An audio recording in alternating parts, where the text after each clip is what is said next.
रहेगा। ये सिलसिला क्या यूं ही चलता रहेगा और सियासत भिंड कलेक्टर के माध्यम से कब तक किसानों को चलता रहेगा। अपनी बात रखने से पहले बहुजन समाज में जन्मे ज्ञात अज्ञात समस्त संतों गुरुओं वीरांगनाओं के चरणों में श्रद्धा के सुमन अर्पित करता हूं। आज राष्ट्रीय गुर्जर स्वाभिमान समिति के राष्ट्रीय महासचिव बड़े भाई दशरथ गुर्जर जी को जय भीम। और इस प्रदेश में किसानों के हित की लड़ाई लड़ते लड़ते बूढ़े हो चुके, उम्र में जरूर बूढ़े हो चुके हैं, लेकिन ऊर्जा में और कार्य में इतने नौजवान हमारे बड़े भाई दामोदर यादव जी को क्रांतिकारी जय भीम करता हूं। पदाधिकारी नेक साहब मकरंद बहुत, तो मैं भिंड कलेक्टर जी को बता देना चाहता हूं कि उद्दंडता में तुम हमसे ज्यादा नहीं हो सकते, इस बात का ध्यान रखना। सिर्फ तुम्हारा सम्मान इसलिए है क्योंकि आप हमारे बाप के संविधान की कसम खाकर उसकी बदौलत उस कुर्सी पर बैठे हैं, इसलिए आप हमसे संवैधानिक रूप में बड़े हो सकते हैं। बाकी उद्दंडता में तुम कहो, जिनके इशारों पर तुम काम करते हो, हमारी सीधी लड़ाई उसी सरकार से रहती है, तुम्हारे आकाओं से रहती है। तुम तो हमारे लिए इतने भी नहीं हो, ध्यान रखना। और जब भूमि पुत्रों की भूमि छीनने की बात आई तो तुम्हारे मुंह में जैसे लारा आ गई। अरे ये तो बहुत बड़ा प्रकरण है, इतनी जमीन है और कहीं ना कहीं मुझे भी इसका लाभ मिलेगा। और तुम ये भूल गए कि चंद्रशेखर आजाद जी के सिपाही इस देश के अंदर भिंड के अंदर है। तुम्हारे मुंह में से गले में हाथ डालकर वो निवाला छीन लेंगे अगर तुम भी जो किसानों का निवाला छीनोगे, तो इस बात को ध्यान रखना मिलेगा।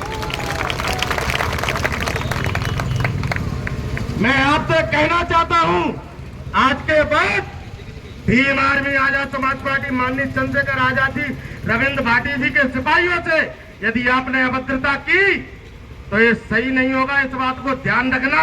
और नहीं तो हमारी जानकारी लेना है तो जिन आकाओं के सानिध्य में आप काम करते हैं, एक बार उनसे पूछ लेना कि मैं इनसे उलझूं कि नहीं उलझूं, उसके बाद निर्णय लेना।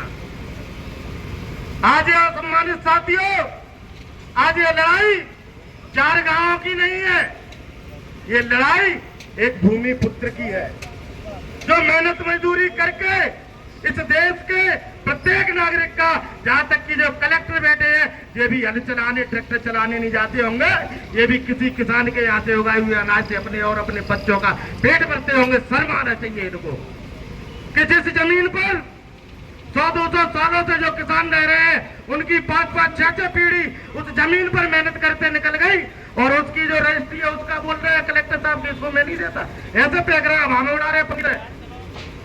मेरी बात याद रखना कलेक्टर महोदय, जब जनता भूखी होती है तो सरकारें खा जाती है। तुम तो एक जिले के कलेक्टर हो, ध्यान रखना इस बात को।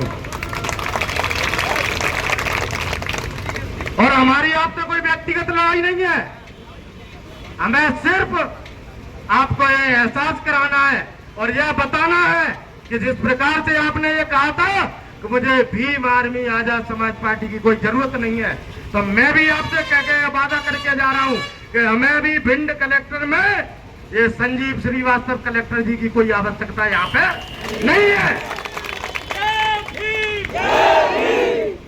यदि भिंड कलेक्टर महोदय इस जिले के अभिभावक नहीं बन सकते और सत्ता के शासन के प्रलोभन पर और आदेश पर काम करेंगे, तो हमें ऐसे संजीव श्रीवास्तव कलेक्टर की आवश्यकता यहाँ पे नहीं है।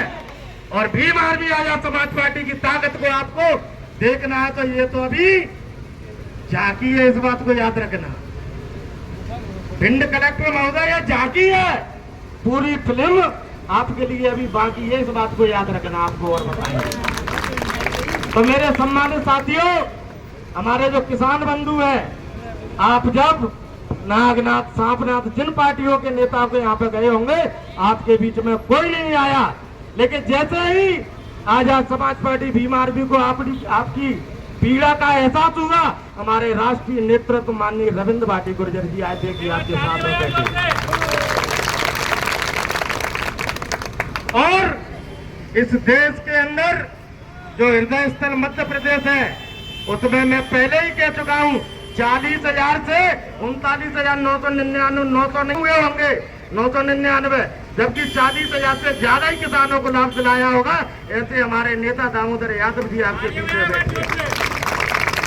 लेकिन आपको एक बात याद रखना मेरे साथियों, ये जो इनकी अकड़ है, अकड़ इनकी ठिकाने आ जाएगी जिस दिन आप अपने बीच में से अपनी पार्टियों को वोट देकर सत्ता में ले आएंगे, आपका भला हो जाएगा और फिर कोई भी कलेक्टर आपसे इस प्रकार की बदतमीजी नहीं करेगा। इन्हीं शब्दों के साथ मैं अपनी वाणी को विराम देता हूँ। जय भीम।